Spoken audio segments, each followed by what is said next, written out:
बिस्मिल्लाहिर्रहमानिर्रहीम।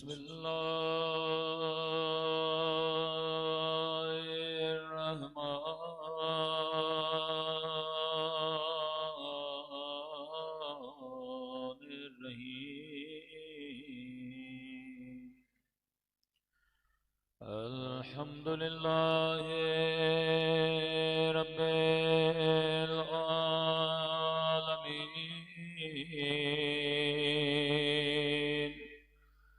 अल्हम्दुलिल्लाहि कमा वदा अहला। अस्सलातु वस्सलामु अला सय्यिदिल मुरसलीन व खातमिन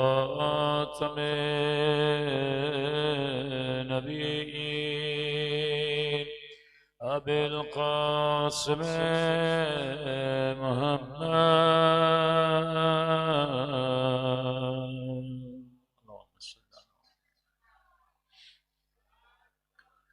व अला आलिहि तय्यबीन ताहिरीन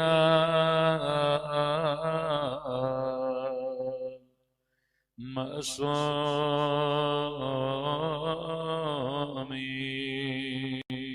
सब मिलके दुआ इमाम ज़मा। अल्लाहुम्मा कुल्ले वलियका हुज्जत इब्ने हसन सलवातका अलैहि व अला आबाए फी हादिहि स्साअ व फी कुल्लि वलिय्यन व हाफ़िज़ा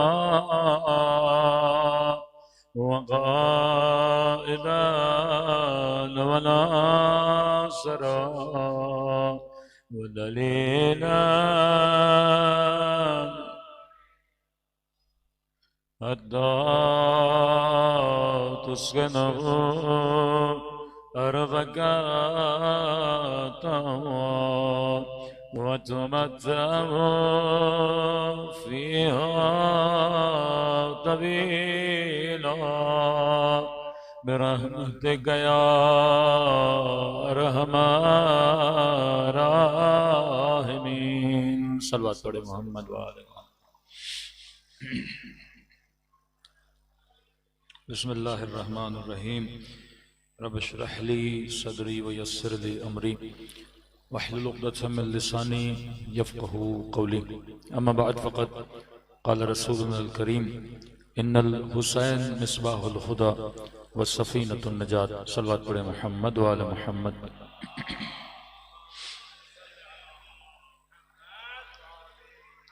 दुआ है परवरदिगार आलम हम सब की इबादतों को अपनी बारगाह आली में कबूल फरमाए और जो मकसद ज़िंदगी मकसद इबादत लेकर फ़र्श अज़ा पर आए खुदा उन मकासद में हम सबको कामयाबियाँ कामरानियाँ नसीब फरमाए। मुसलसल आपकी खिदमत में दावत जाज़िबे हुसैनी के उन्वान से गुफ्तगू हो रही है। ये किसी मौजिज़े से कम नहीं कि परवरदिगार आलम हर साल मुहर्रम में लोगों के दिलों में इतनी जाज़बियत पैदा करे कि वो इमाम हुसैन के फ़र्श पर तशरीफ़ लाए।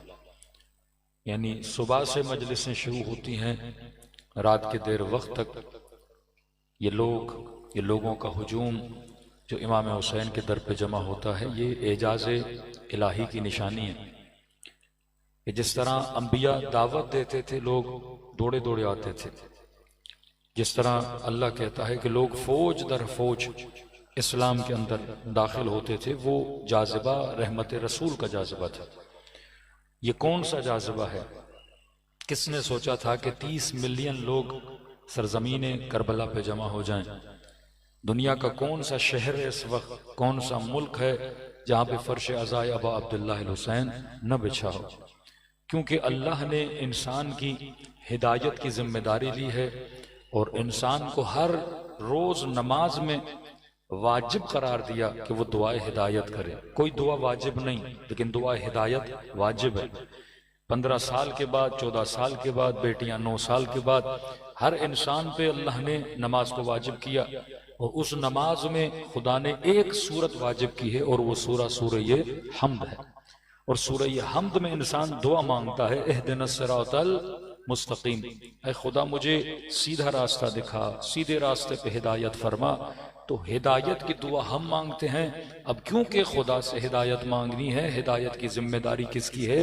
अबा अब्दुल्लाह हुसैन के जरिए से खुदा आज फर्श अज़ा पे हम सबकी हिदायत कर रहा है। 5 मिनट के लिए एक तसव्वुर करें कि हजरत आदम को भेजा आदम वालों के लिए, हजरत नूह को भेजा नूह वालों के लिए, हजरत शीस को भेजा शीस वालों के लिए, हजरत रसूल को भेजा उस जमाने के मुसलमान नबी को देखते भी थे, हिदायत भी ले रहे थे। लेकिन आज का मुसलमान जो जगह जगह से जुल्मतों में घिरा हुआ है, जगह जगह इस्लाम पर हमला किया जा रहा है, शरीयत पर, फिका पर हमला किया जा रहा है, हया पर, इफ्फत पर हमला किया जा रहा है। आज कौन सा नबी है जो हमें हिदायत दे? नबी हुजूर हाजिर की बात कर रहा हूं कि जिस तरह मक्के वालों ने रसूल खुदा को देखा, हिदायत पा रहे थे, सोए हुओं को वो जगा रहे थे। तो 5 मिनट सोचें, अगर खुदा बिलफर्ज कोई वली भेजता हमारी हिदायत के लिए, वो वली कितने शहरों में जाता एक वक्त में? मक्के में आता तो मक्के वालों को हिदायत देता, अमीरुल मोमिनीन कूफे में होते, कूफे वालों को हिदायत देते, इमाम हसन मसलन मदीने में होते, मदीने वालों को हिदायत देते।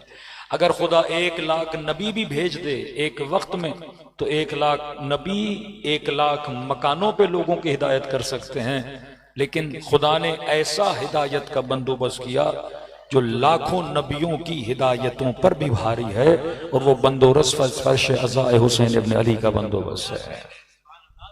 आज जगह जगह पैगाम कुरान जो आदम कहना चाहते थे वो फर्श अज़ाए हुसैन बयान करता है, जो नूह बयान करना चाहते थे वो फर्श अज़ाए हुसैन बयान कर देता है, जो कुरान लोगों को समझाना चाहता है वो फर्श अज़ाए हुसैन बयान कर देता है। आज जगह जगह जाओ गुमराही है, लेकिन फर्श अज़ाए हुसैन इब्न अली पर आओ, यहाँ खुदा ने जगह जगह हिदायत रखी हुई है। जंगें बहुत हुई, लेकिन खुदा ने करबला की जंग को ही हक व बातिल की तशखीस की निशानी बनाई। जंग सिफ़ीन हुई, मुसलमान ने सुकूत इख्तियार किया, खामोशी इख्तियार की। जंग जमल हुई, मुसलमान ने खामोशी इख्तियार की। कितनी जंगें हुई, लेकिन खामोशी इसलिए इख्तियार की कि वहां सहाबी हैं, यहाँ भी सहाबी हैं, लिहाजा हम किसी की बुराई नहीं करेंगे, हम खामोश हो जाएंगे। हाँ, ये जरूर बोलेंगे कि भाई हक अली के साथ था, लेकिन जो मद्दे मुकाबिल थे उन्हें हम बुरा नहीं कह सकते। ये अल्फाज निकाल दिए, खता तो की थी, लेकिन खता इज्तिहादी थी। आप ये नहीं बोल सकते कि मसलन ये साहब जहन्नुमी है और ये सारे जन्नती हैं। जंगे जमल हुई, उम्मत खामोश हो गई। क्या करें, एक तरफ अली इब्न अबी तालिब हैं, दूसरी तरफ रसूल खुदा की जोजा है, उम्मुल मोमिनीन है, लिहाजा वहां पर भी उम्मत क्या हो गई? खामोश हो गई। अब 5 मिनट के लिए सोचिए, जो जमल पे खामोश रहे, जो सिफ़ीन पे खामोश रहे, वो करबला पे खामोश क्यों नहीं है?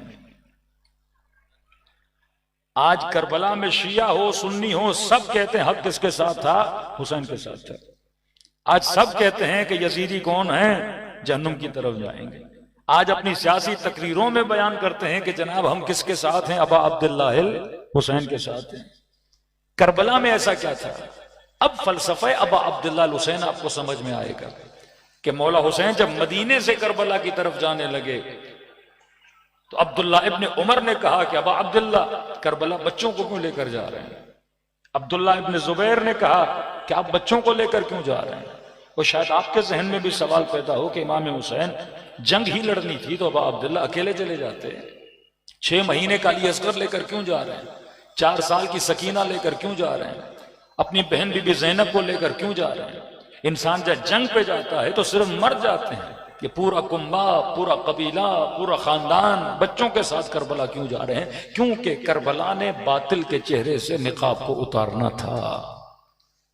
आज का मुफ्ती जो सिफीन पे खामोश है, जमल पे खामोश है, क्या गारंटी थी कि इमाम हुसैन अगर अली अकबर को लेकर जाते और हजरत अब्बास को लेकर जाते और अपने असहाब को लेकर जाते और जंग होती, यहां से भी कुछ मारे जाते, वहां से भी कुछ मारे जाते, और आज के मुफ्ती से पूछते कि हक कहां है, बातिल कहां है, यही कहते जनाब ये भी सहाबी की औलादे हैं, मध्य मुकाबिल लश्कर में आने वाले भी असहाब की औलादे हैं, लिहाजा उनसे खता इज्तिहादी हो गई, हमें ये कहने का हक नहीं है, हम खामोशी इख्तियार करेंगे। फैसला कौन करेगा? परवरदिगारे आलम करेगा। तभी मेरे मासूम इमाम फरमाते हैं, अगर करबला में अली असगर न होते तो हक व बातिल की पहचान न होती। कहा हर शहीद शहीद हुआ, शैतान चीखा नहीं। लेकिन मासूम फरमाते जब 6 महीने के बच्चे की गर्दन पे तीर लगा तो कहा शैतान की चीख बुलंद हुई। अब हुसैन ने हक व बातिल की लाइन को क्या कर दिया? लकीर को खींच दिया। कहा ऐ इब्न साद, लानत हो तुझ पे लश्कर यजीद में से लोग बोले कि तुमने तो ये बोला था कि हुसैन बेअत नहीं कर रहा, इसीलिए हुसैन का कत्ल जायज है। अकबर को मारते तो कहते 4 जवान हमारे मरे, 4 जवान तुम्हारे दुनिया से चले गए, हमारे बूढ़े मरे तो तुम्हारे भी बूढ़े मरे। लेकिन कहा कि इब्ने साद ये बता, ये 6 महीने का बच्चा जो अभी बालिग भी नहीं है, तुमने इससे कौन सी बेअत लेनी थी? जो अपनी ज़बान से पानी भी नहीं मांग सके, उसके गले पे तुमने तीर मारा। फरमाता कयामत अबा अब्दुल्लाह हुसैन ने हुज्जत बना दी। अब सिर्फ करबला नहीं, हर मजलिस में जब गैर शिया ये सुनेगा करबला में कोई 6 महीने का बच्चा था जिसके गले पे तीर लगा था, वो अपने आप से पूछेगा ये कौन से मुसलमान थे जो बच्चों को कत्ल करने के लिए आए थे? दुश्मनी हुसैन से थी। नबी की नवासियों को तमाचे क्यों मारे? दुश्मनी हुसैन से थी। कौन नबी जादियों को कनीज में मांगता है? इमाम ने कहा इस करी चेहरे से हुसैन इब्न अली निकाब उतारेगा। हुसैन वो शख्सियत है जो हक को बातिल को पहचान करवाती है। जो हुसैनियत को समझ गया वो हर जमाने में यजीदियत को भी समझ जाएगा। जो हुसैनियत को समझ गया वो वक्त के जुल्म और जालिम को पहचानने की तवानाई भी अपने अंदर रखता है। आज पूरी उम्मत कंफ्यूज है। छोटा सा मसला लानत का है, उसमें भी कंफ्यूज है कि जालिम पे लानत भेजनी चाहिए कि नहीं भेजनी चाहिए, इतने कंफ्यूज हैं। आज इनके बड़े बड़े मुफ्ती यजीद पर भी लानत भेजने पर कंफ्यूज हैं। लेकिन आओ फर्श अज़ा पर, यहां वहां 50 साल के बुजुर्ग कंफ्यूज हैं, यहां 6-7 साल के बच्चे भी कंफ्यूज नहीं हैं।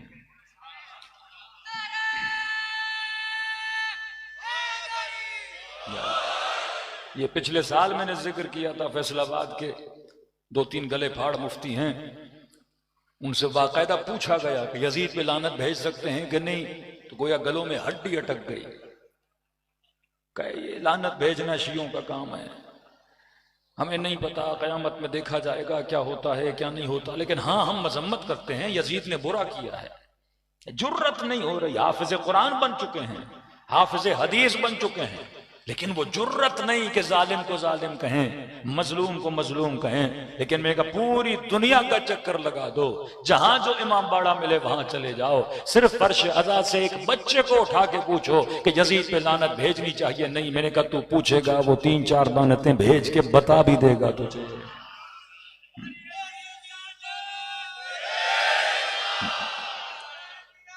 जिंदाबाद जिंदाबाद, मुर्दाबाद मुर्दाबाद।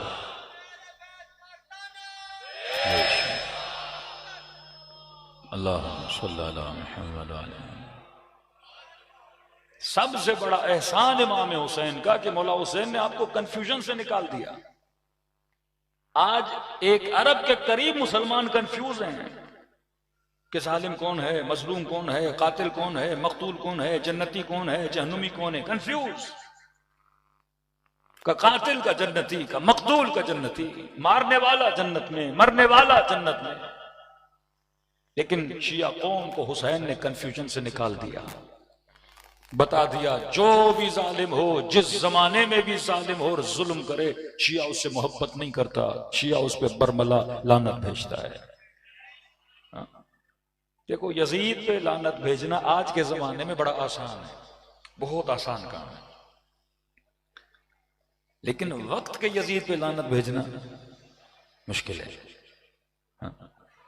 जिस तरह छोटे बच्चे असेंबली में खड़े होते हैं, कल मैं एक वीडियो देख रहा था, आपके वजीर आजम इस तरह खड़े थे अमेरिकन के सामने।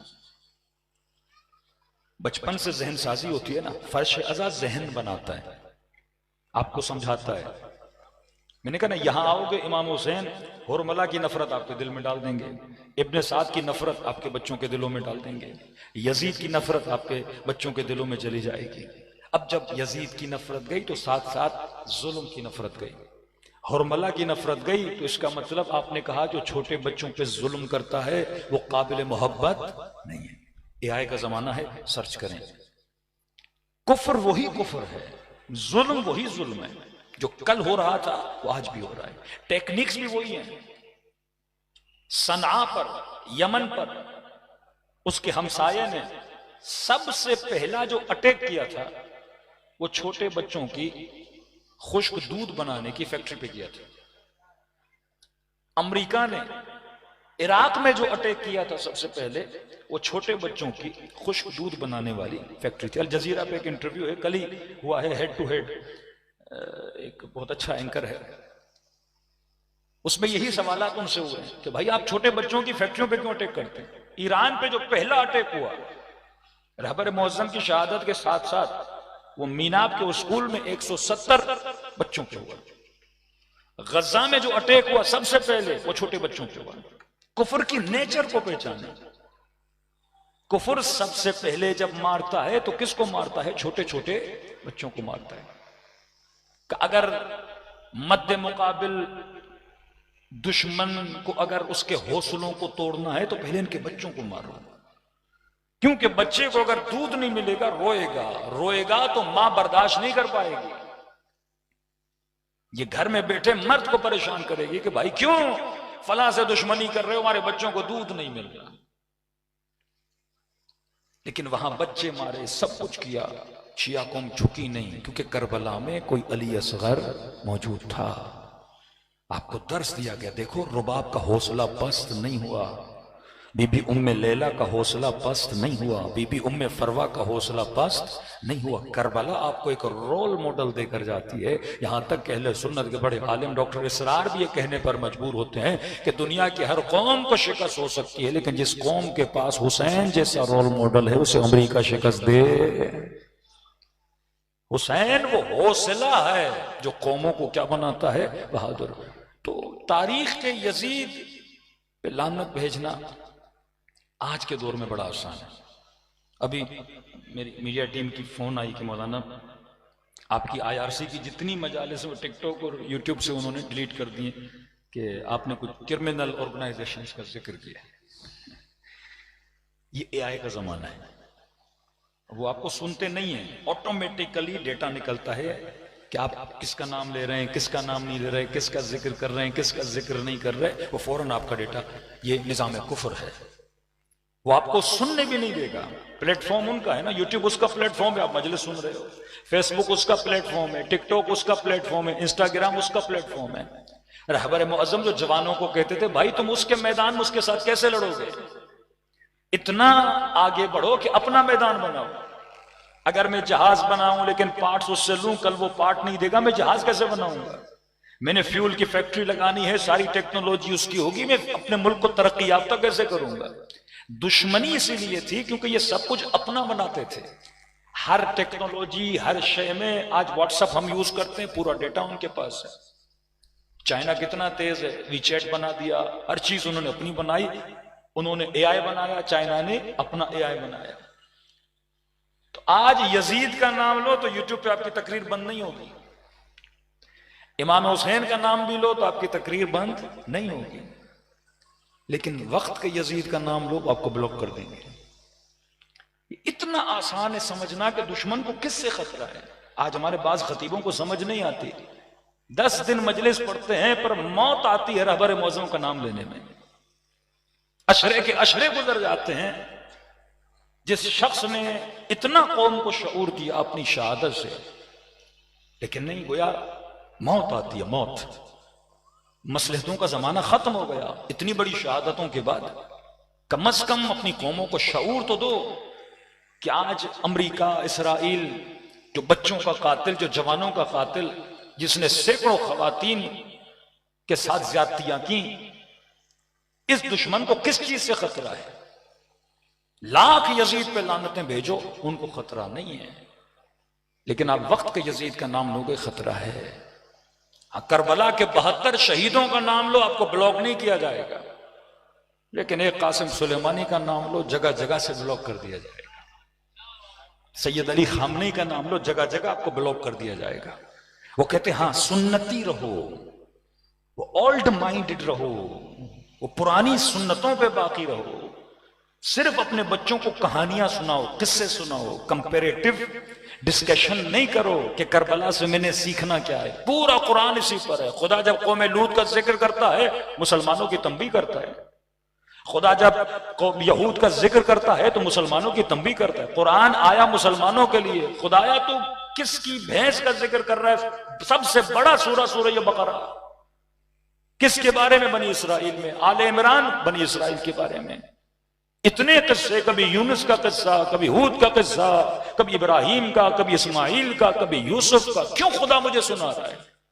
खुदा पहले किस्सा सुनाता है, फिर तुझे कहता है वातबिरू या उलिल अलबाब, आए साहिब अक्ल, कुरान से कुछ सीखो। सीखोगे तो कुरान बाइस हिदायत है, तारीख पढ़ोगे तो बाइस हिदायत है। तुमने बुत परस्त नहीं बनना। अगर तवाफ खाने खुदा भी कर रहे हो, उसमें सोचो कि खुदा मुझे तवाफ क्यों करवा रहा है। अगर मुसल्ले इबादत पर भी खड़े हो जा, तो सोचो मेरी नमाज से खुदा को क्या मिलता है। अगर माह मुबारक रमजान में 30 रोजे रखते हो, तो लॉजिकली अकलानी तौर पर सोचो कि खुदा मुझे भूखा क्यों रख रहा है, खुदा मुझे प्यासा क्यों रख रहा है। मेरी भूख से खुदा को क्या मिलेगा, मेरी प्यास से खुदा को क्या मिलेगा, मेरे गिरिये से अबा अब्दुल्लाह हुसैन को क्या मिलेगा, मेरे मातम से इमाम हुसैन को क्या मिलेगा। जब तक हिकमत दीन को नहीं समझोगे, तब तक दीनदार नहीं बन पाओगे, तब तक हदफ और मकसद दीन पे नहीं चल पाओगे। लेकिन बगैर हिकमत के इबादत करना ऐसे है जैसे इंसान बुत परस्ती कर रहा है। बुत परस्त भी हैं जो बुतों को पूज रहे हैं, सजदे पे सजदे कर रहे हैं। ऐसे ही आबिद थे जो इमाम हुसैन के कातिल बने। ऐसे ही जाहिद थे जो अमीरुल मोमिनीन के मुकाबले में खड़े हो गए। हम तो सिर्फ सुनते हैं इब्ने मुलजिम, लेकिन हमें नहीं पता इब्ने मुलजिम की तारीख क्या है। जरा दुश्मन को भी तो पढ़ो, उसका पेशीना क्या था, उसकी हिस्ट्री क्या थी, उसका पास क्या था। एक इतना बड़ा नमाजी कारी कुरान दुश्मन अली कैसे बना? काजी शुरे, काजी उल कुज़ात, इल्म हासिल करना काफी नहीं, उस इल्म से फायदा लेना। काजी बन गया, लेकिन जौन जितनी अकल नहीं। काजी बन गया, वहब कल्बी जितनी अकल नहीं। काजी बन गया, जनाबे हुर जितना शऊर नहीं है। इतना इल्म हासिल करने के बाद भी अगर जीनतो हवा वो हवस से दुनिया की मोहब्बत हो, तो दुश्मन हुसैन हो जाता है। क्योंकि नमाज पढ़ तो रहा था, पर शैतान के मुसल्ले पे पढ़ रहा था। इबादत कर तो रहा था, लेकिन दिल का किबला उसने शैतान को बनाया हुआ था। तो मेरे अजीज, फर्श अज़ा आपको खालिस बनाने के लिए है, ताकि कुलूब जब खालिस हो जाए। अब जब एक सजदा भी करो, छठे इमाम की हदीस है, जिसने 2 रकात नमाज खुलूस से पढ़ी, वजब अलैहिल जन्नत, खुदा ऐसे बंदे पे जन्नत को वाजिब करता है। सलवात पढ़े मोहम्मद वाले मोहम्मद।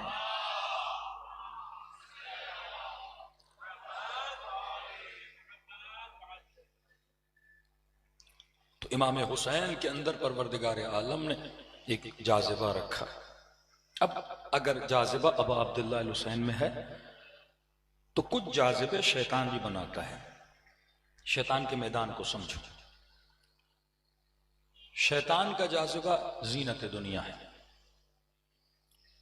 तिजारत है, बिजनेस है। वो सुबह से शाम तक एक फिक्र पे लगाता है कि पैसा कैसे बनाना है। फिर वो ये सिखाता है, जब पैसा बना लिया, फिर सुबह से शाम तक ये सिखाता है कि तुमने पैसा खर्च कहां करना है। आज वेस्टर्न वर्ल्ड में जाएं, 5 दिन वो कमाते हैं, 2 दिन वो सोचते हैं हफ्ते के एंड में, एंड ऑफ द वीक, कि हमने लगाना कहां है। 50 साल कहते हैं कि हम मेहनत और जहमत करेंगे, और बुढ़ापे में हम क्या करेंगे, घूमेंगे और फिरेंगे। यही फिक्र है। सुबह से शाम तक आपको इस जीनत में लगाए रखता है। इब्ने साद, जीनत शहर रह, शिमर जीनत सिक्का व दिरहम। लेकिन इमाम हुसैन के लिए कौन सी चीज जीनत थी कि वो शख्स कहे कि गोदी कत्लगाह में हुसैन एड़ियां रगड़ रहे हैं, लेकिन वहां पर भी निगाह खालिक की तरफ है और आवाज जो रिजन बरिजा तस्लीमन ले अमरे ला माबूद सिवाक। कहे खुदा बस इतना बता तू हुसैन से राजी हुआ कि नहीं हुआ। हद्दल इम्कान बस एक कोशिश है कि किसे राजी किया जाए, परवरदिगारे आलम को राजी किया जाए। फिर वो आवाज आया या अय्युहतुन नफ्सुल मुतमइन्ना इरजिई इला रब्बिका राज़ियतन मर्दिया। एक खुसूसियत जो शख्सियत अबू अब्दुल्लाह में जिसकी वजह से वो लोगों को जज्ब करते हैं, कहते वो खुसूसियत सिफत रहमानियत की है। आज अगर आप फर्श अज़ा पर हो तो अल्लाह ने आपके अंदर एक सिफत रखी है, वो सिफत मेहरबानी रहमानियत। मोमिन का मोमिन के लिए दिलसोज होना, 40 पे ये सिफात आपको बहुत नजर आती हैं। रसूल का लक़ब था कि वमा अरसलनाका इल्ला रहमतन लिल आलमीन, हमने आपको आलमीन के लिए रहमत बना के भेजा। फरमाए सिफत रहमानियत से कभी भी दूर न होना, हमेशा परवरदिगार आलम के लिए पॉजिटिव सोचा करो, कभी नेगेटिव न सोचा करो। कुछ लोग हैं जो खुदा के लिए सुएज़न करते हैं, कहा नहीं वो निज़ाम हुसैन का मालिक नहीं। इतने मजालिम हुए बीबी ज़ैनब पे, लेकिन फरमाया मा राअयतु इल्ला जमीला, ज़ैनब ने हुस्न के अलावा कुछ नहीं देखा। एक शिकायत बीबी उम्मे रुबाब नहीं करती, एक शिकायत हजरत अब्बास नहीं करते कि अल्लाह के लिए अच्छा सोचोगे तो तुम्हारे लिए अच्छा होगा, क्योंकि खुदा क्या है, सिफत रहमान का मजर है। जब उसने इंसान को खल्क किया तो सबसे पहले कहा रहमान खलक़ल इंसान, वो रहमान था इसीलिए उसने इंसान को खल्क किया। अगर माँ बच्चे से मोहब्बत करती है तो सिफत रहमानियत की वजह से, बाप अपनी औलाद में मेहरबान है सिफत रहमानियत की वजह से। और अमीरुल मोमिनीन का फरमान है अल्लाह की रहमानियत के 100 जुज हैं, एक जुज सिर्फ खुदा ने दुनिया में भेजा है, 99 जुज खुदा ने आखिरत के लिए रखे हैं। और दूसरी हदीस में फरमाया वो जो 99 आखिरत में है वो सारे का सारा खुदा ने अहले बैत रसूल को अता किया हुआ है।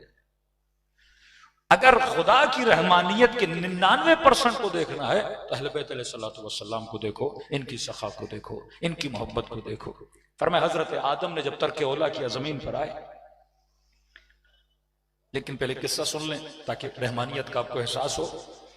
कहते हजरत मूसा गुजर रहे थे, उन्होंने देखा एक पहाड़ी पे एक खातून है जिसकी गोद में 6 महीने का बच्चा है, अपने सीने से लगा के उस पहाड़ी पे चढ़ रही है।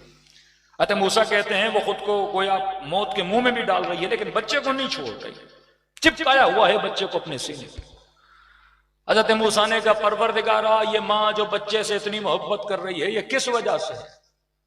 अल्लाह ने फरमाया मूसा ये मेरी रहमानियत की सिफत है जो मैंने माँ के दिल के अंदर रखी, अगर मैं न रखता ये माँ बच्चे से मोहब्बत न करती। क्या खुदाया थोड़ी देर के लिए उसके दिल से ये चीज निकाल दे। अल्लाह ने कहा ठीक है।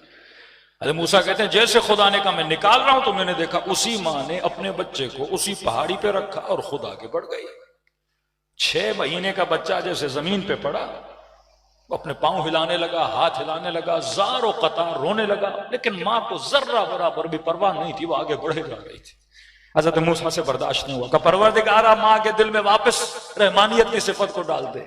का जैसे खुदा ने वापस पलटाई उस रहमानियत की सिफत को, ये माँ दौड़ती हुई तड़पती हुई बच्चे के पास आई और सीने से लगा दिया। फरमा अगर तू बच्चे से मोहब्बत करता है और माँ अगर बच्चे को सीने से लगाती है, ये माँ का कमाल नहीं है, ये उस मोहब्बत का कमाल है जो खुदा ने माँ के सीने के अंदर डाली हुई है। यार ये लफ्ज रहमान के मजहर बना देता है खुदा आपको।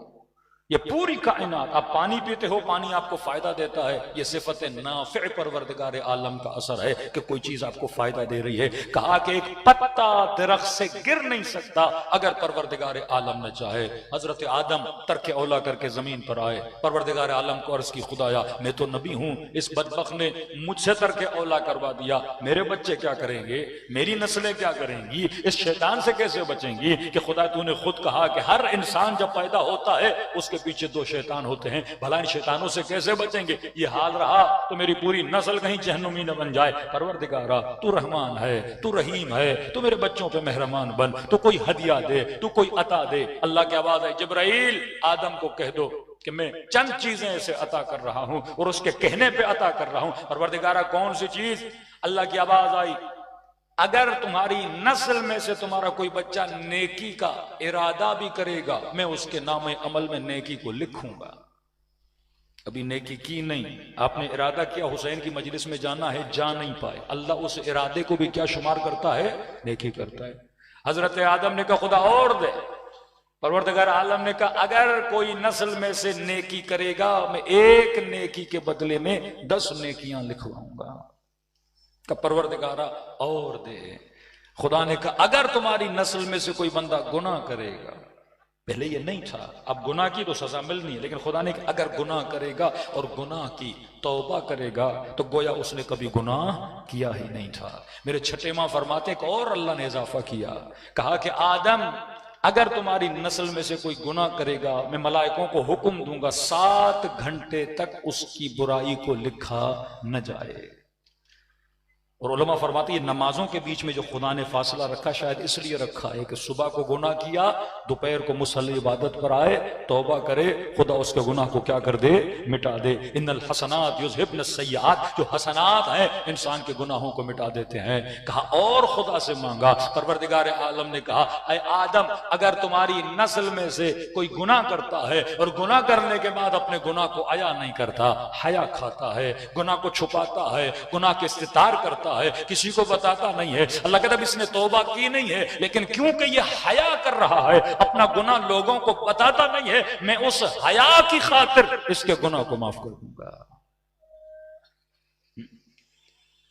और फरमाया अगर नेकी छुप के करेगा, एक नेकी का 10, लेकिन का अगर नेकी बिल इस्तितार करेगा, छुप के करेगा, किसी मोमिन की मदद की ऐलान नहीं करवाया, मस्जिद बनाई ऐलान नहीं करवाया, कि नेकी छुप के करता है तो फिर खुदा कहता है एक नेकी के बदले में मैं 70 नेकियों को सवाब से क्या करूंगा? अता करूंगा। तभी मासूम फरमाते खुदा के लिए हुस्न ज़न कभी बुरा ना सोचा करो, क्योंकि उसकी रहमत का दायरा इतना वसी है, तभी उसने तेरे दिल में हुसैन इब्न अली की मोहब्बत को दाखिल किया हुआ है। लेकिन जवानों के लिए एक जुमला फरमाते बड़े से बड़ा गुनाह किया हो, एक तो अल्लाह की रहमत से मायूस नहीं होना, क्योंकि दुनिया का कोई गुनाह भी अल्लाह की रहमत से बड़ा नहीं है। ये जाज़िबे परवरदिगार आलम है। क्या आप दुआ कुमैल में पढ़ते हैं कि मां हाँ कज़ा ज़न्नु बिक, ऐ खुदा मैंने नहीं सोचा कि तू मुझे जहन्नुम में डालेगा। ऐ खुदा कैसे मुमकिन है जो पेशानियां तुझे सजदा करें तो उन पेशानियों को जहन्नुम में डाले। ऐ खुदा कैसे मुमकिन है जिस जबान ने या अल्लाह कहा हो उस जबान को तू जहन्नुम में डाले।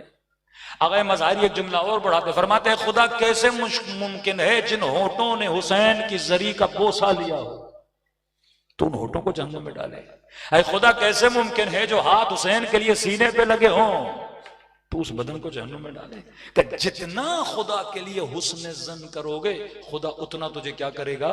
अता करेगा। शैतान चाहता है बंदा खुदा के लिए बुरा सोचे। यजीद ने क्या कहा? ज़ैनब खुदा ने तुझे असीर बनाया, खुदा ने तेरे भाई को मारा, खुदा ने तेरे बच्चों को मारा। बीबी ज़ैनब ने अल्लाह के लिए क्या सोचा? अच्छा सोचा। फरमाया मा रअयतु इल्ला जमीला, अच्छा सोचा और खुदा ने उसी हुस्न को कायनात में फैला दिया। यजीद इसारत को देख रहा था, बीबी ज़ैनब गुनाहों में उन असीर गुनहगारों को देख रही थी जो फर्श अज़ा पे आने के बाद और बन बन के बाहर निकल रहे थे। ये हुस्न फर्श अज़ा था, ये हुस्न फर्श अज़ा था। और रहमत इलाही जो रहमत वासिआ है। अमीरुल मोमिनीन के पास एक जवान है, जवानों के लिए अर्ज कर रहा हूं, कभी भी गुनाह करो अपने गुनाह को बताया ना करो, हया किया करो खुदा से। आज सोशल मीडिया है ही इसके लिए कि हम अपने गुनाहों को फैलाएं।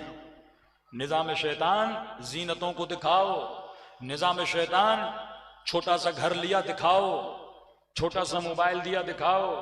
आज ये बीमारी है ना, थोड़ी महंगी सी वॉच ली तो बार बार आगे पीछे करेगा कि जनाब देख लो मैंने बड़ी महंगी वॉच पहनी हुई है। आईफोन का नया मोबाइल ले लिया तो पिछला हिस्सा दिखाएगा कि 3 कैमरों को देख के समझ जाए कि नया मॉडल मेरे हाथ में। ये जो माई सेल्फ है ना, फोटो भी लेते हैं तो सेल्फी, ये निजाम शैतान सेल्फ को उभारता है। निजाम खुदा सेल्फ को नहीं उभारता, वजूद खुदा को उभारता है कि तू यहां अल्लाह की जात में जज्ब होने के लिए आया है। दुनिया में अल्लाह लिल्लाह, आखिरत तेरे लिए है, वहां खुदा तुझे उभारेगा। यौम तरल मुमिनून वल मुमिनात यस्आ नूरुहुम बैन अयदीहिम व बिअयमानिहिम, वहां तो है ही रियाकारी ना आखिरत में। कि चलेंगे और कहा ऐसे लोगों को देखेंगे जिनके चेहरों से नूर टपक रहा होगा। हर बंदा जाके पूछेगा कौन हो, कहां से हो, कौन सा अमल था, इतने चमक रहे हो। अली तुम और तुम्हारे शिया अला मनाबिर मिन नूर, कयामत के नूर के मिंबरों पर बैठे होंगे। जाहो जलाल में ऐसा लिबास जन्नतियों को पहनाया जाएगा, ज़ुमरुद अकीक सोना और जेवर जेबे तन करके इनको लाया जाएगा। वहां तुझे दिखाया जाएगा, यहां तूने खुदा की जात को दिखाना है। करबला में हुसैन ने किसके नाम को बुलंद किया? परवरदिगारे आलम के नाम को बुलंद किया। आज जितने शुहदा आप देखेंगे बस अल्लाह का नाम लेते हैं, फना फिल्ला हो जाते हैं, अपनी फिक्र नहीं करते, दीन खुदा की फिक्र करते हैं, इसमें खुदा की फिक्र करते हैं। जब कायनात में आओ तो कभी भी अपनी जात को आया न किया करो, रियाकारियों में मुब्तला न हुआ करो, और अगर गुनाह भी करो तो उस गुनाह को फैलाया न करो सोशल मीडिया के जरिए से। ये सोशल मीडिया आपके दिलों में हसरतों को पैदा करने वाली मशीन है। एक झोपड़ी में बैठा हुआ शख्स बड़े घर को देखता है, दिल में हसरत पैदा होती है। एक बच्ची जिसकी शादी नहीं हुई रंग बरंग शादियां टीवी पे देखती है, उसके दिल में तमन्ना और ख्वाहिशें और हसरतें पैदा होती हैं। फिर इसी रेस में शैतान सुबह से शाम तक हमें लगाता है और हम भूल जाते हैं कि हम दुनिया में किस मकसद के लिए आए थे। फरमाया दुनिया महल जीनत है, महल ज़ेब व जीनत है। कुछ चीजें हैं आपको अट्रैक्ट करती हैं, खासा दुनिया है या चीजें अट्रैक्ट करती हैं। खवातीन गोल्ड मार्केट से गुजरती हैं तो आप देखते हैं सोने की दुकानों के सामने खड़ी हो जाती हैं। इट्स वेरी नेचुरल, वो चीज उसको क्या करती है? अट्रैक्ट करती है। लेकिन इतना अट्रैक्ट न करे कि इंसान खुदा को क्या हो जाए? भूल जाए।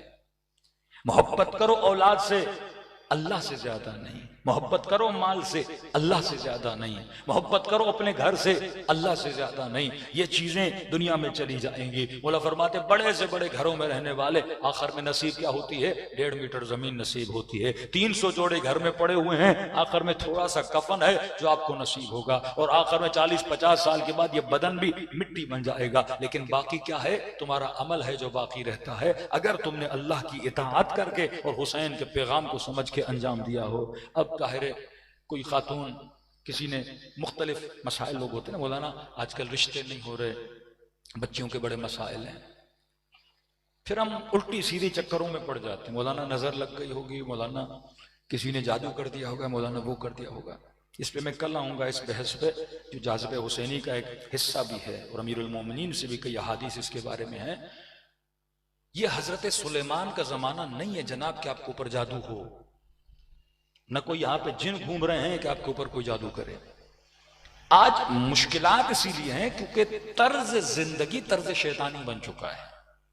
ये पूरी मशीनरी जो हमारी जिंदगी की है वो निजाम शैतान की है, वो आपको कंट्रोल कर रहे हैं।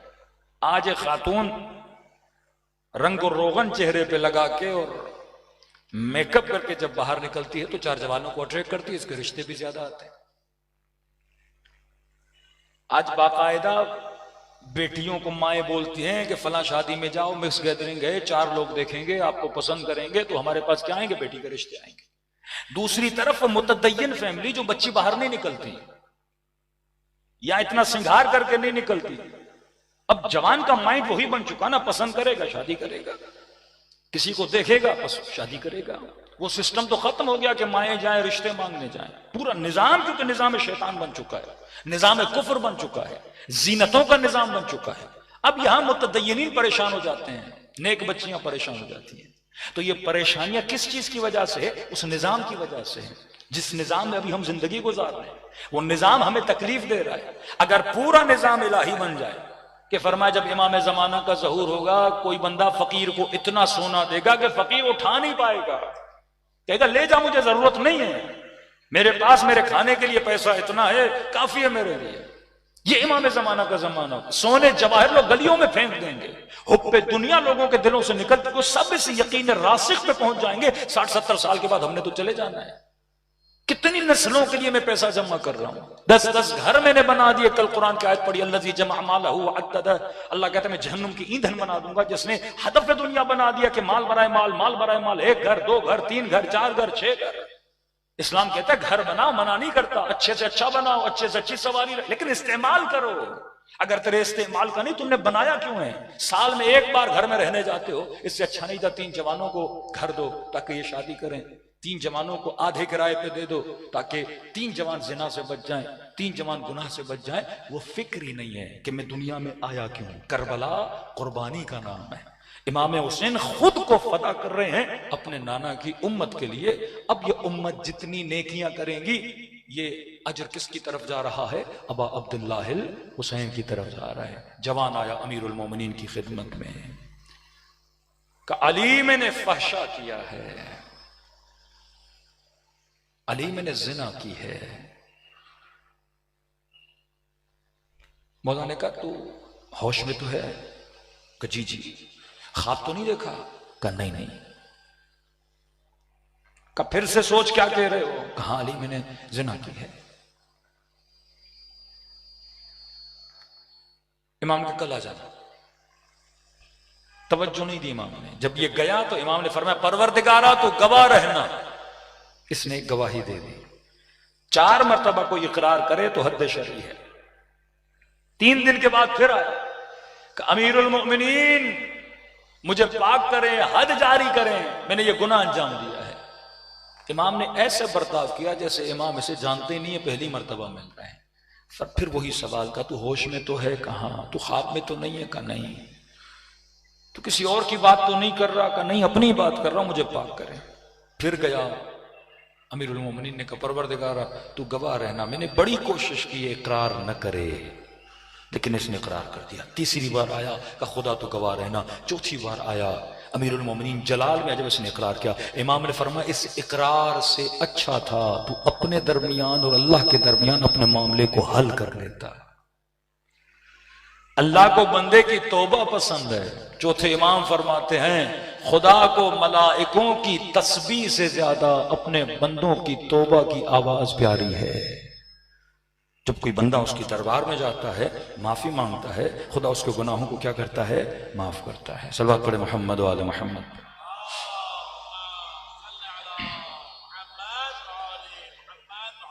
खुदा की रहमत का दरवाजा इतना वसी है, खुदा की रहमत इतनी बड़ी है, कभी भी खुदा की रहमत से मायूस नहीं होना चाहिए।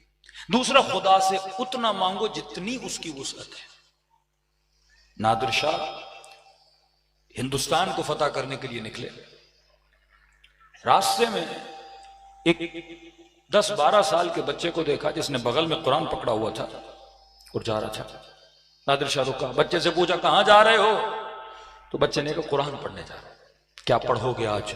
तो बच्चे ने कहा ये सूरत पढ़ूंगा, इन्ना फतहना लक फतहन मुबीना। तो नादिर शाह बड़ा खुश हुआ। आवाज को सही कर दें। नादिर शाह बड़ा खुश हुआ।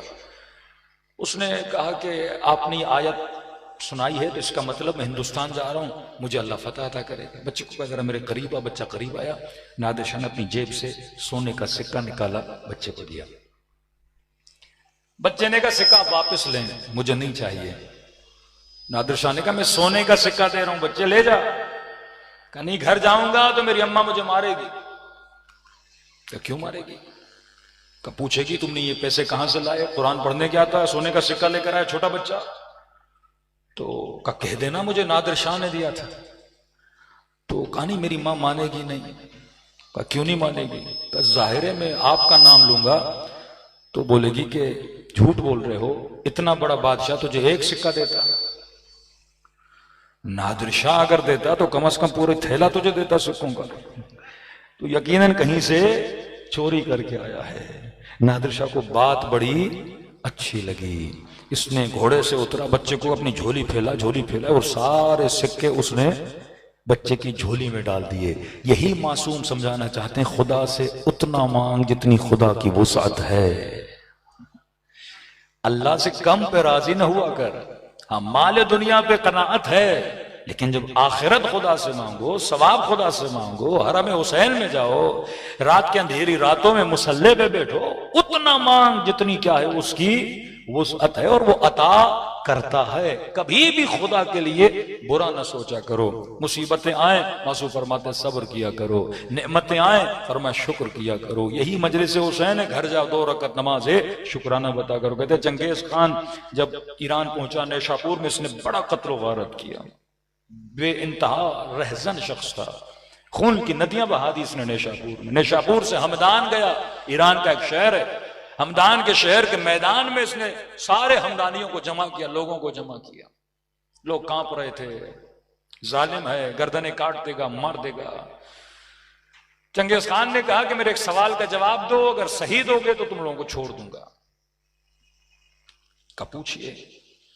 तो कहा ये बताओ, मैं खुद यहां पे आया हूं या खुदा ने मुझे भेजा है?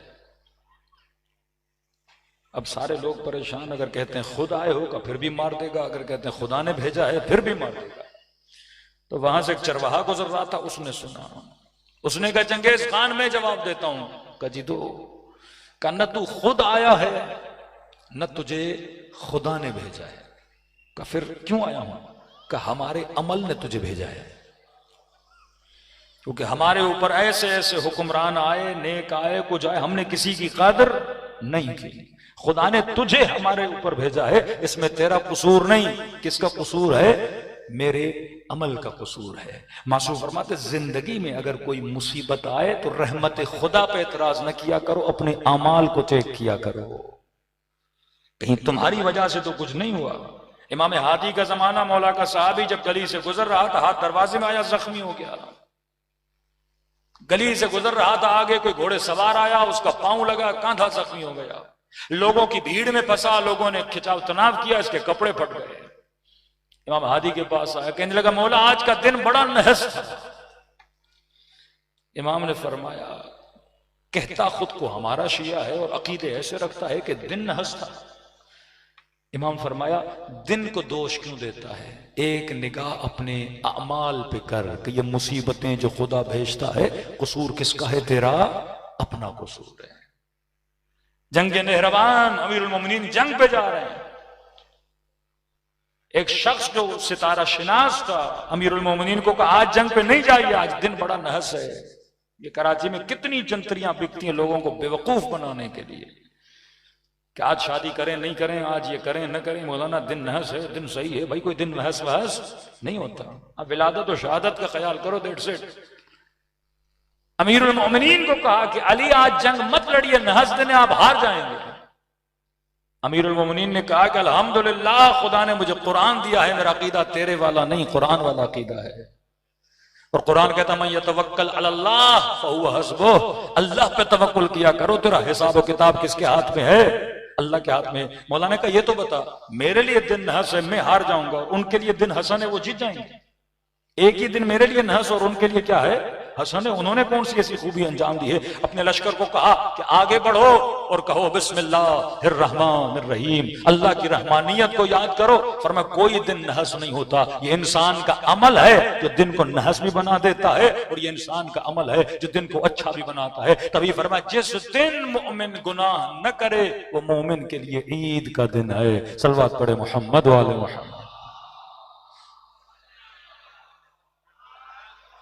तो इन सारे खुराफात से अपने जहनों को साफ करें और सिर्फ परवरदिगार आलम की रहमत की तरफ तवज्जो हो। खुदा बेटियों के मसलों को भी हल कर देगा, खुदा रिज़्क़ की परेशानियों को भी दूर कर देगा। हम बार बार शैतान की सोच पे जाते हैं और शैतान जिंदगी में मुसीबतों पे मुसीबतें लाता है, लेकिन अगर खुदा पे तवक्कुल किया जाए। हुसैन ने किस पे तवक्कुल किया?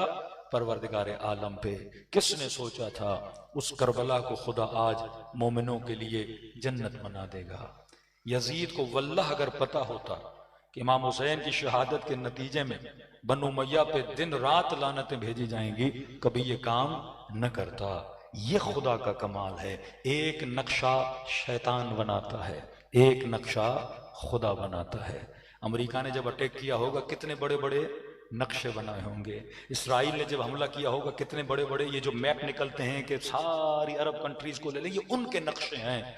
और हमारे मोमिनीन परेशान हो जाते, मौलाना ऐसा ऐसा नक्शा पूरी दुनिया पे ये कब्जा कर लेंगे। जनाब वो उनका नक्शा है, एक नक्शा परवरदिगार आलम का नक्शा है। तुमने किस पे उम्मीद रखनी है? परवरदिगार आलम पे। करबला उम्मीद खुदा का नाम है। करबला आजाद और हुर जहनों का नाम है। उलमा फरमाते अगर मुसलमान नहीं तो मौला हुसैन फरमाते कम से कम आजाद और हुर्रियत पसंद तो बन। ये पहचान तो अपने अंदर रख कि सही क्या है और गलत क्या है, खबीस क्या है और तय्यब क्या है। सलवात पढ़े मोहम्मद वाले मोहम्मद।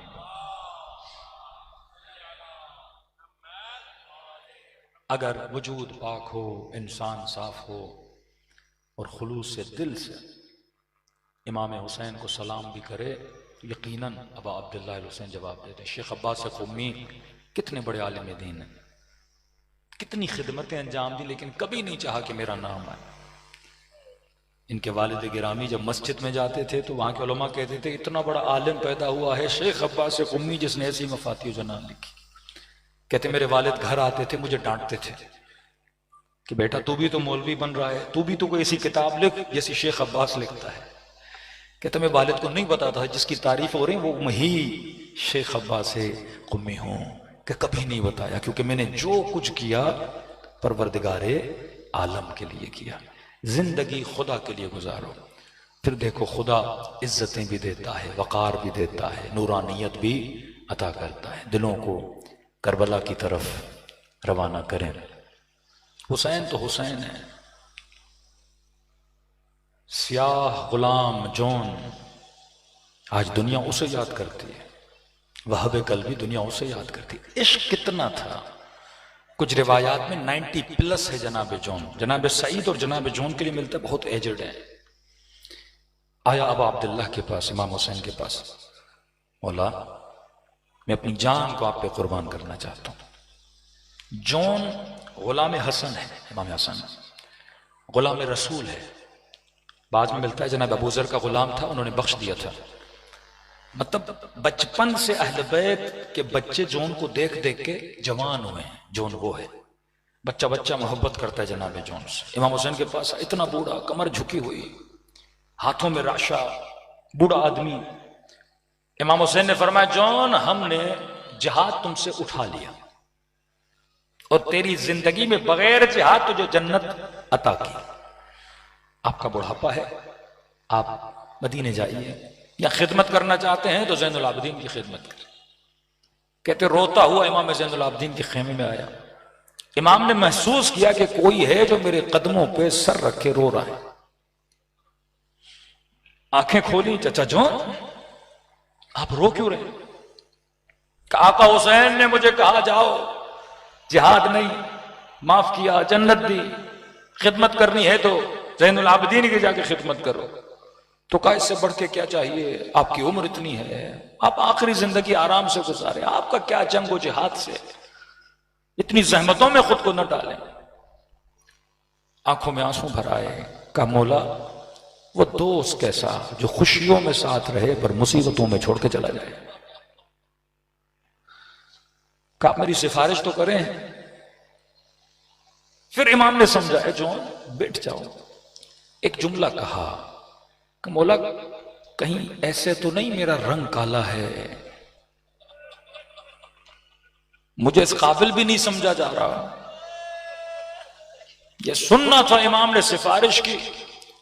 इमाम हुसैन को जब पता चला जॉन ये कह रहा है कि मेरा रंग काला है, क्योंकि टोकते थे जनाब जॉन को, तेरे बदन से बू आती है। अफ्रीका के जो लोग होते हैं खास स्मेल होती है उनकी बॉडी में, तो अरब टोकते थे इनको कि बदन से बू आती है, रंग का काला है, गुलाम है, हबशी है। इमाम हुसैन को जैसे पता चला कि जॉन के दिल में यह ख्याल आया मौला कहीं मेरे रंग की वजह से, लोग कहते हैं तुम्हारे बदन से बू आती है इसीलिए तो मुझे नहीं भेज रहे, कि इमाम हुसैन सामने आए और जॉन को कहा मेरे सीने से लग जा। जॉन वो और हैं जो रंग को देखते हैं, यहां रंग नहीं देखा जाता, यहां कल्ब की नूरानियत को देखा जाता है। जिनको लोग साथ बिठाना पसंद न करें, हुसैन ने अपने सीने से लगा दिया। कहा जॉन जिहाद करना है जा मैदान में। हुसैन ने इजाजत दी। जिस तरह इमाम हुसैन अली अकबर को घोड़े पे सवार कर रहे थे, कासिम को सवार कर रहे थे। कुछ असहाब है जिनसे बड़ा प्यार किया इमाम हुसैन ने, उनमें से एक जॉन है कि आए घोड़े पे सवार कराने के लिए। इतना बूढ़ा था कि टांगे घोड़े पे रख नहीं पा रहा था, बड़ी कोशिश की। आखिर में कहा मौला छोड़ दे सवारी को, मैं पैदल जाऊंगा। हाथ में नेजा लिया, मैदान करबला में आया, दुश्मन को ललकारा। इब्ने साद ने पूछा है कौन जो हमें ललकार रहा है?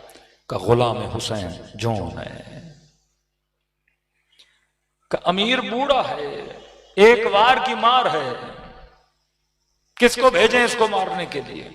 कितने घोड़े सवार भेजें जॉन को मारने के लिए? इब्ने साद ने कहा छोड़ दो, मैं बताऊंगा जॉन को मारना कैसे है। कि याद रखना हुसैन के हौसले को तोड़ना है, क्योंकि अहल बैत के घर का बच्चा बच्चा जोन से प्यार करता है। अमीर फिर क्या करें? का तलवार से नहीं मारना, नेज़े से नहीं मारना। अमीर फिर जोन को कैसे मारे? फरमाया घोड़े सवारों को भेजो और कहो झोलियों को पत्थरों से भरें। इस गुलाम हुसैन को, सहाबी रसूल को, सहाबी अली को का न तीर मारना, न तलवार मारना, न नेज़े मारना, इतने पत्थर मारो कि हुसैन इसका तड़पना देखे और मैं हुसैन का तड़पना देखूं। मैं एक एक बच्चे का रोना देखना चाहता हूं कि तो ये सारे आए जनाब जो लड़ने की कर रहे हैं, लेकिन ये दूर से पत्थर मार रहे हैं। कहते इतने पत्थर मारे कि बदन से जब खून बहने लगा, बदन में सुस्ती आ गई और जनाब जो जमीन करबला पे गिरे। ये वो करबला का शहीद है जिसके बदन पे अब अब्दुल्लाह हुसैन पहुंचे। रहमत का जिक्र कर रहा था ना, ये मजहर रहमत है कि जैसे बदन पे पहुंचे। तारीख करबला का लिखने वाला लिखता है मैंने बड़े आका देखे, बड़े गुलाम देखे, लेकिन मैंने हुसैन जैसा आका कहीं नहीं देखा और जौन जैसा गुलाम कहीं नहीं देखा। किसी ने कहा तुमने देखा क्या? कि जब हुसैन उसके जनाजे पे पहुंचे और जौन तड़प रहा था तो हुसैन उसका सर उठा के अपनी गोद में रखते थे। का अजीब मंजर था। हुसैन रखते थे, जौन अपना सर फिर खा के करबला पे रख देता था। का फिर हुसैन ने सर उठाया, गोद में रखा, गुलाम राजी ना हुआ, अदब इतना था का फिर सर को खा के करबला पे रख दिया। अल्लाह जाने क्या कह रहा था अब्दुल्लाह से कि मौला ये गोद मेरे लिए नहीं बनी, ये अली अकबर के लिए बनी है। शायद ये सोच रहा था कि मेरा सर तो हुसैन की गोद में है, लेकिन मौला जब आपको शहीद कर दिया जाएगा आपका सर किसकी गोद में होगा? कहता 3 मरतबा हुसैन ने सर गोद में रखा, लेकिन गुलाम राजी न हुआ हुसैन की गोद में उसका सर हो। कहता ये समझ में आ गया कि अदब है इसके दिल में अपने आका का, कि चलो गुलाम करते हैं आकाओं का अदब, लेकिन जो किरदार आका का था का मैंने जिंदगी में पहली मर्तबा देखा कि जब हुसैन ने देखा कि ये गुलाम राजी नहीं हो रहा कि सर हुसैन की गोद में हो, कि मैंने एक मर्तबा देखा हुसैन ने अपने सर को झुकाना शुरू किया, झुकाना शुरू किया, यहां तक कि रुखसार जौन के रुखसार पे रखा और रख के हुसैन ने एक दुआ दी, अल्लाहुम्मा बय्यद वजह तय्यब रिहा, ऐ खुदा इसके चेहरे को नूरानी फरमा, ऐ खुदा इसके बदन को खुशबूदार फरमा। कहते हैं जब करबला में लाशों उठाए जा रहे थे एक बदन से बड़ी खुशबू आ रही थी। ये किसका बदन था? ये जौन का बदन था। अरे जिनकी दुआओं से वजूद में खुशबू आ जाए, और यही दुआ अगर इमाम ज़माना हमारे लिए कर दें तो दुनिया और आखिरत आबाद हो जाए, दिलों को करबला ले जाए। सलाम करें जिन्होंने ज़र्रों को सितारा बना दिया, जिन्होंने बेज़रों को अबू ज़र बना दिया। ये नहीं कि वो सफरा बंद हो गया, वो सखावतें रुक गई, नहीं, आज भी वो सखावत जारी है। बस मांगने का हुनर होना चाहिए। दिलों को, अपनी अरवाह को करबला की तरफ रवाना करें और खुलूस से दिल से इमाम हुसैन को सलाम पेश करें। अस्सलाम अला हुसैन व अला अली इब्न हुसैन अला औलाद हुसैन वाला अस्हाब हुसैन। सब मिलके अस्सलाम अला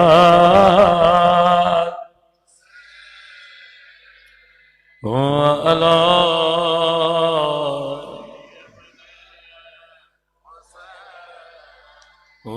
अला औलाद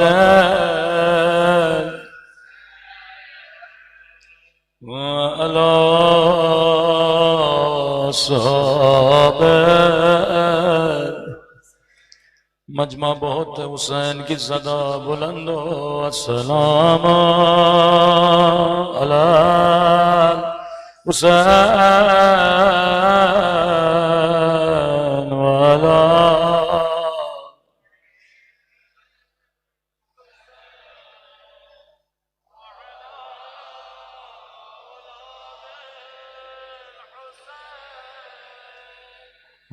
अला साहब मेरा सलाम हो उस बच्ची पे जब बाबा का नाम लेती थी जालिम तमाचे मारता था। खुश नसीब हो आज हुसैन हुसैन कर रहे हो, तुझे कोई रोकने वाला नहीं है। लेकिन इस बच्ची के रोने पर भी पाबंदी थी। अगर बाबा के सर को देखती देखने पर भी पाबंदी थी। यकीनन वालिदैन अपने बच्चों से बड़ा प्यार करते हैं। इमाम हुसैन को खास मोहब्बत थी अपनी बच्ची से। रिवायत के जुमले सकीना खेमे में सीने पे हुसैन के सो रही थी। अचानक खेमे में दो बच्चियां आई। इमाम हुसैन ने बड़ी जल्दी से सकीना को सीने से हटाया, इन दो बच्चियों को सीने से लगाया। कभी रुखसारों का बोसा लेते थे, कभी सर पे प्यार करते थे। बच्चियां कहने लगी मामू जान आज इस तरह प्यार कर रहे हैं जैसे यतीमों को किया जाता है। क्या बताएं हुसैन बच्चियों को, तेरा बाबा शहीद हो गया। बच्चियां जब खेमे से गई, सकीना ने कहा बाबा मुझसे कोई गलती हुई है, आपने जिंदगी में कभी मुझे अपने सीने से ऐसे नहीं हटाया। इमाम ने जल्दी जल्दी सकीना को सीने से लगाया। फरमाया सकीना कुरान का हुक्म व अम्मल यतीम फला तक़हर, यतीमों के सामने अपने बच्चों को प्यार न किया करो, उन्हें अपना बाबा याद आता है। सकीना ये बच्चियां यतीम हो गए।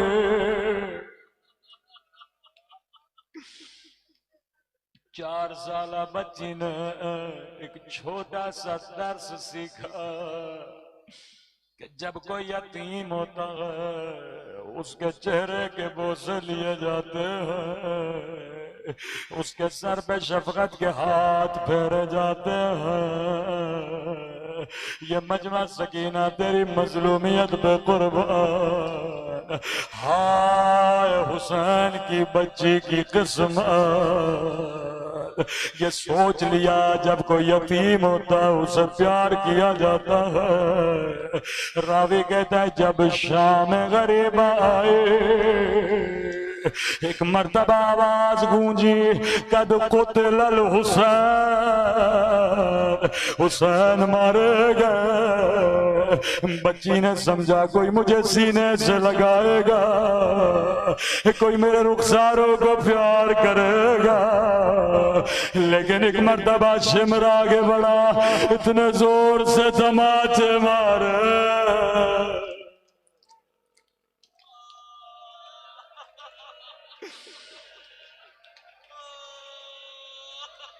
फरियादें करने लगी बाबा बाबा तूने तो कहा था यतीमों को सीने से लगाया जाता है, बाबा मेरे कानों से दुर छीने गए, बाबा मेरे रुखसारों पे तमाचे मारे गए।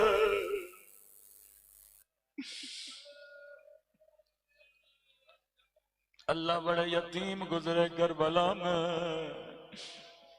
हर बीबी बड़ी मजलूम है, क्योंकि उनके सामने उनके बच्चों को मारा गया।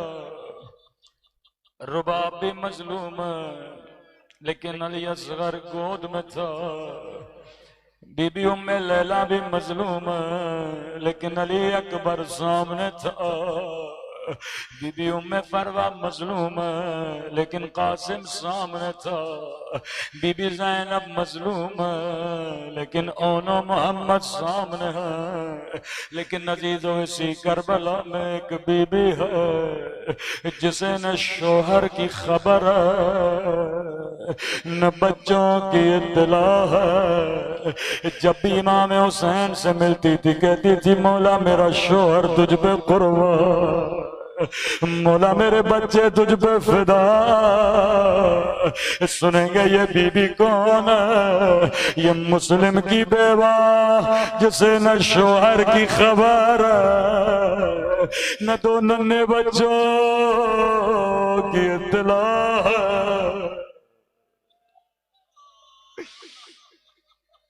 अल्लाह किसी बच्चे को मां से जुदा न करे। जिंदान कूफा दो यतीम बच्चे, बड़े शहजादे की गोद में छोटा शहजादा, इतना बीमार जैसे आंख खुलती थी अम्मा अम्मा अम्मा कह के बेहोश हो जाता था। उधर दारूगा जिंदा अपने घर में सो रहा था। ख्वाब के आलम में क्या देखा? एक काले बुर्के में बीबी है जो जिंदा की दीवारों पे सर रख के रो रही है।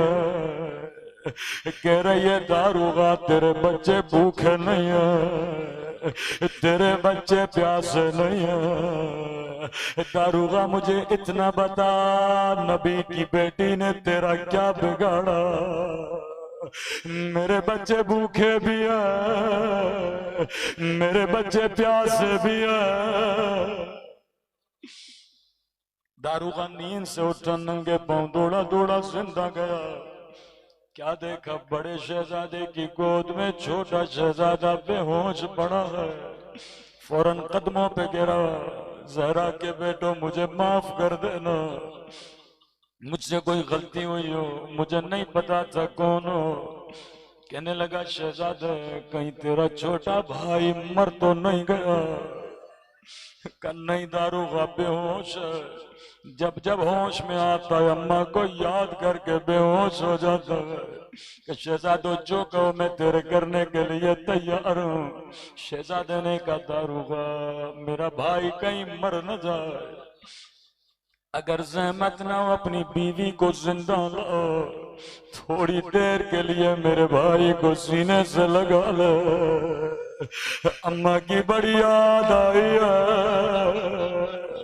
दौड़ा दौड़ा घर गया, बीवी को कहा जल्दी करो जिंदा चलना है।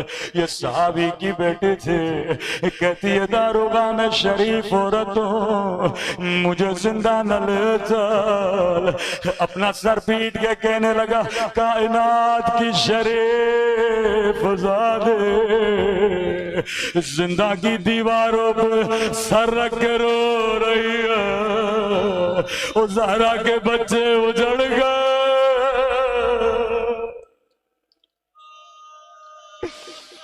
मुमना जल्दी जल्दी बुर्का पहना, जिंदा में तशरीफ ले।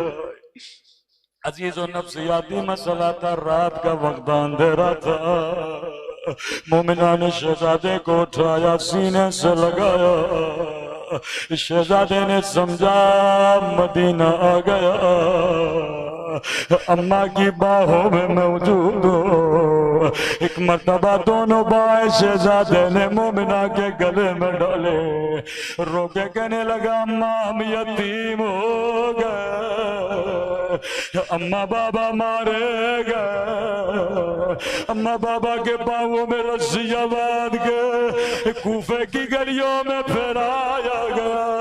मोमिना ने कहा शहजादे मुझे अम्मा न कहो, मैं तेरी कनीज हूँ।